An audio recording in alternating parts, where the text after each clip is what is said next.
تخيل معايا قنوات يوتيوب بتحقق آلاف الدولارات كل شهر، وصاحب القناة لا بيظهر بوشه ولا بيسجل صوته ولا حتى بيمنتج الفيديو بنفسه. الموضوع مش خيال، دي حقيقة اسمها اليوتيوب اوتوميشن. وفي الفيديو ده هقولك ازاي تبدأ مشروع يجيلك دخل بالدولار وانت قاعد في بيتك وبدون خبرة تقنية. ولو عايز تغير حياتك خليك معايا للآخر.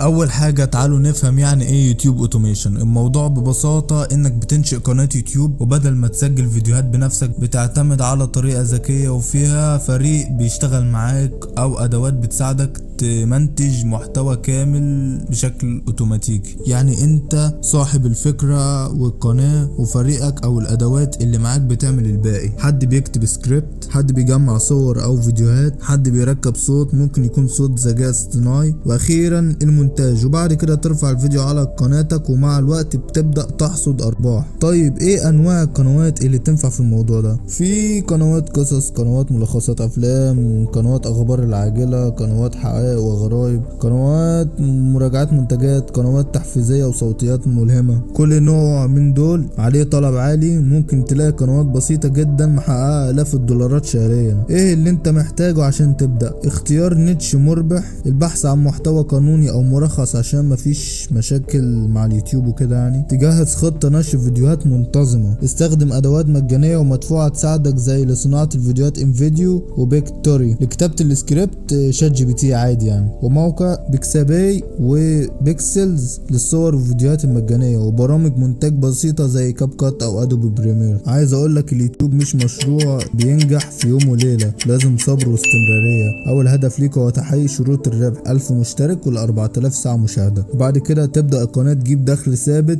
واللي بيكبر مع الوقت كل ما المحتوى اتنشر. وفي النهاية يا صديقي، لو عايز تبدأ مشروع اونلاين حقيقي، يوتيوب اوتوميشن هو واحد من اقوى واضمن الطرق دلوقتي. لو حابب تعرف افكار قنوات جاهزة تشتغل عليها او شرح خطوات تفصيلي، قولي في كومنتات وهنزل فيديو مخصوص ليك. وبس كده، ده كان الفيديو معانا. ما تنساش لو عجبك الفيديو بالاشتراك واللايك، ولو عايزين نتكلم عن اي موضوع بتفكروا فيه يا ريت تكتب لي في التعليقات وانا هعمله لكم ان شاء الله في الفيديو الجاي. واشوفكم في الفيديو الجاي. سلام.